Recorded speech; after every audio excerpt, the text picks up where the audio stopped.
الشيطان الرجيم بسم الله الرحمن الرحيم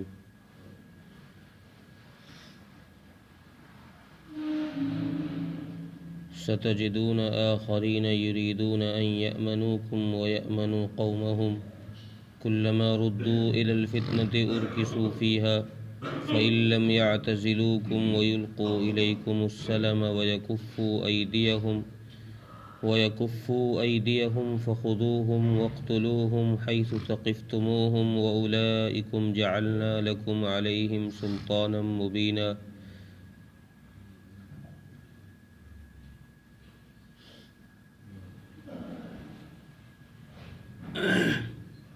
اس سے پہلی آیتوں میں بھی منافقین کا تذکرہ کیا گیا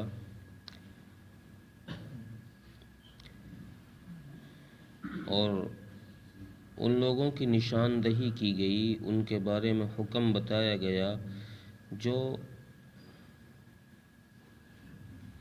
کسی عہد کے ساتھ تمہارے ساتھ رہ رہے ہیں، معاہدہ کر کے تمہارے علاقے میں تمہارے شہروں میں رہ رہے ہوں،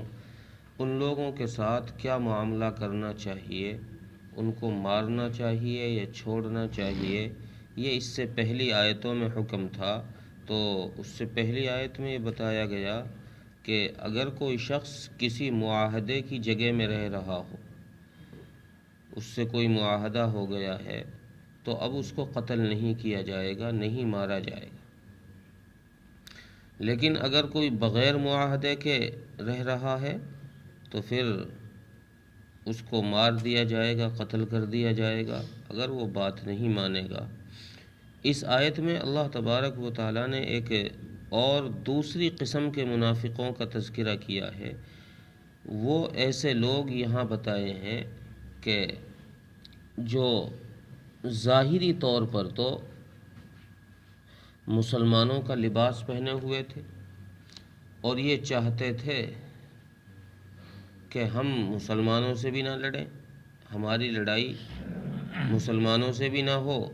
اور ہماری لڑائی اپنی قوم سے بھی نہ ہو۔ لیکن چونکہ اس طرح کے لوگ ہر زمانے میں رہتے ہیں جو دونوں طرف بھلے بننا چاہتے ہیں،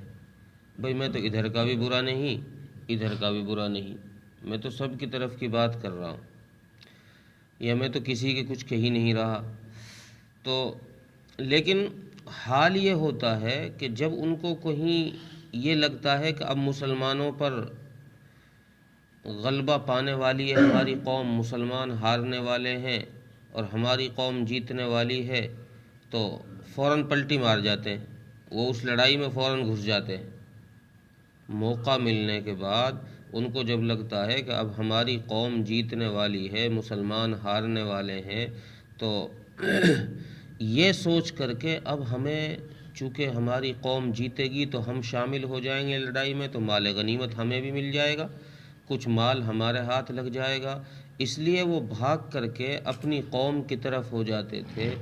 ایسے لوگوں کے متعلق اس آیت میں حکم دیا گیا ہے کہ کیا ایسے لوگ جو من سے یہ چاہتے ہیں کہ ہم نہ لڑیں، نہ مسلمانوں سے لڑیں نہ اپنی قوم سے لڑیں، لیکن اندر خباثت یہ بھری پڑی ہے کہ ان کو جدھر پلڑا جھکتا ہوا دکھتا ہے، جب دکھتا ہے ان کو لڑائی ہو رہی ہے اور کوئی ان کو ابھار دیتا ہے کہ یار تم کیوں نہیں لڑتے، لڑو تم بھی، تمہیں بھی مال غنیمت مل جائے گا، تو یہ فوراً بھاگ جاتے، پھر یہ نہیں سوچتے کہ ہمیں لڑنا ہی نہیں ہے۔ کچھ لالچ کے چکر میں یہ فوراً اس طرف کو بھاگنا شروع کر دیتے ہیں۔ تو ایسے لوگوں کا حکم ان لوگوں سے علیحدہ ہے جو اس سے پہلی آیت میں بیان کیا گیا تھا کہ صلح چاہنے والے لوگ تمہاری طرف، یعنی مسلمانوں کی طرف صلح کا ہاتھ بڑھانے والے لوگ اور یا کسی معاہدے میں رہنے والے لوگ، ان کا حکم الگ ہے، اور یہ جو اس آیت میں بیان کیے گئے ہیں ایسے لوگ، ان کا حکم الگ ہے۔ پچھلی آیت میں جو حکم بیان کیا گیا تھا وہاں تو اللہ تبارک و تعالیٰ نے یہ بات ارشاد فرمائی کہ ایسے لوگوں کو قتل نہیں کیا جائے گا، یعنی جو تمہارے معاہدے میں رہ رہے ہوں یا تم سے صلح کرنا چاہتے ہوں، امن کے ساتھ رہنا چاہتے ہوں اور صلح کے لیے ہاتھ بڑھا رہے ہوں، تو ایسے لوگوں سے کوئی زبردستی مت کرو گے تم ان سے ضروری ہے کہ لڑنا ہی، ان سے تم لڑائی کرو گے یہ ضروری ہے، نہیں، ان کے ساتھ صلح کر کے رہو آرام سے۔ لیکن اس آیت میں جن لوگوں کو بیان کیا گیا ہے یہ وہ لوگ ہیں جو خباثت پھیلانا چاہتے ہیں، ظاہری طور پر تو چاہتے ہیں کہ ہم امن سے رہیں، لیکن اندرونی خباثت یہ بھری پڑی ہے، اندر یہ گندگی بھری پڑی ہے کہ یہ لڑوانا ہی چاہتے ہیں، یہ دوسروں کو بھڑوانا چاہتے ہیں۔ تو ایسے لوگوں کے لیے حکم یہ ہے کہ ان کو جہاں جہاں پاؤ وہیں ان کو قتل کر دو۔ کلبی نے حضرت ابن عباس رضی اللہ عنہ کا قول نقل کیا ہے کہ یہ آیت، اس آیت میں جن لوگوں کا ذکر ہے وہ قبیلہ بنو اسد یا قبیلہ بنو غطفان، یہ ان دونوں قبیلوں کے لوگ تھے۔ یہ لوگ مکہ مکرمہ سے مدینہ منورہ تشریف لے آئے، مدینہ منورہ کچھ دن رہے اور مدینہ منورہ رہنے کے بعد پھر واپس مکہ چلے گئے، پھر اسلام کی طرف لوٹ آئے، وہ کفر کی طرف لوٹ آئے۔ تو ایسے لوگوں کے متعلق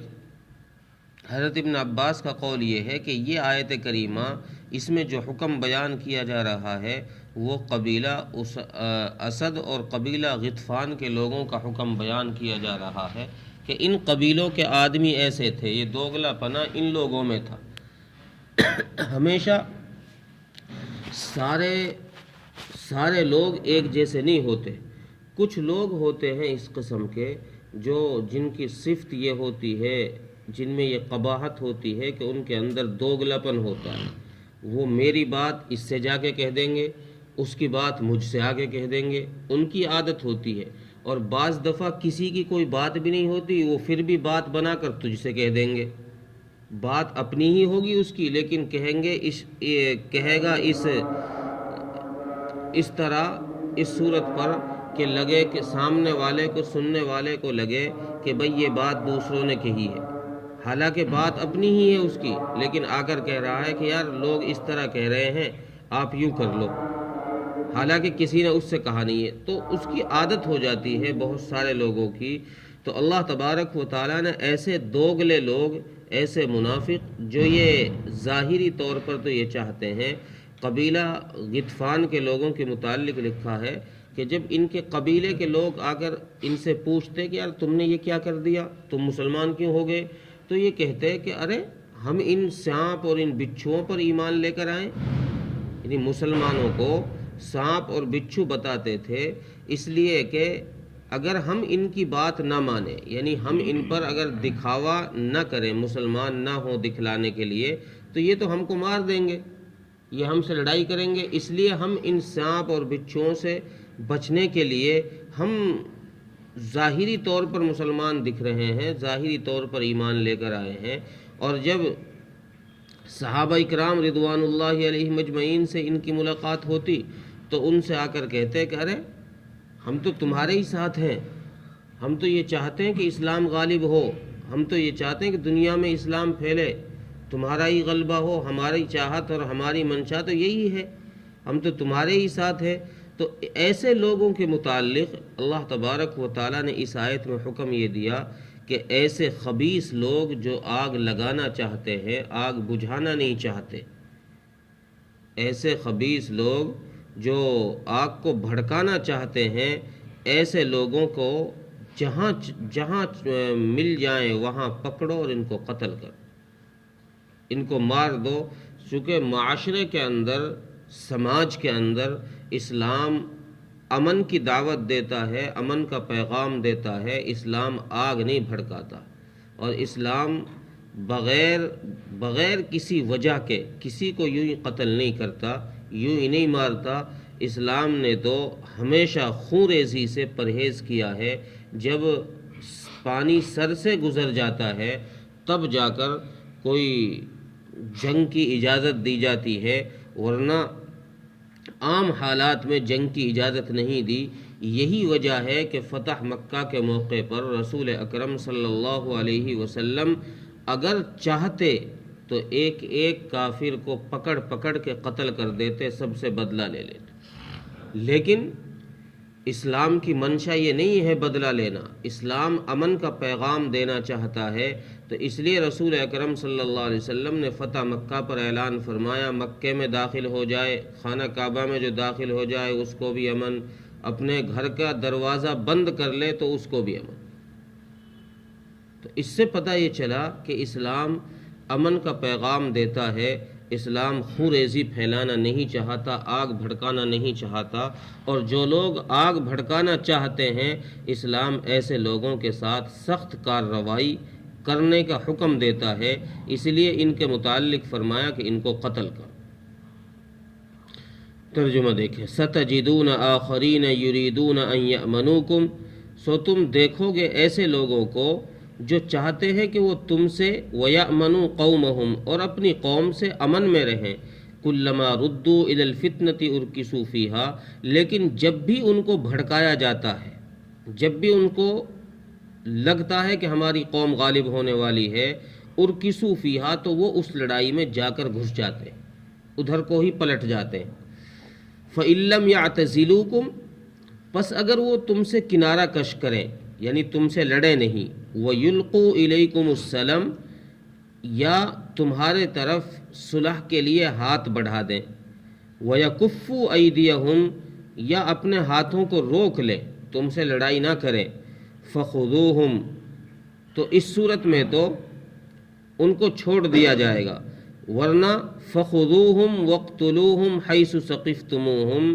ورنہ تو ان کو جہاں پاؤ پکڑو اور ان کو قتل کرو، وَأُولَئِكُمْ جَعَلْنَا لَكُمْ عَلَيْهِمْ سُلْطَانًا مُبِينًا،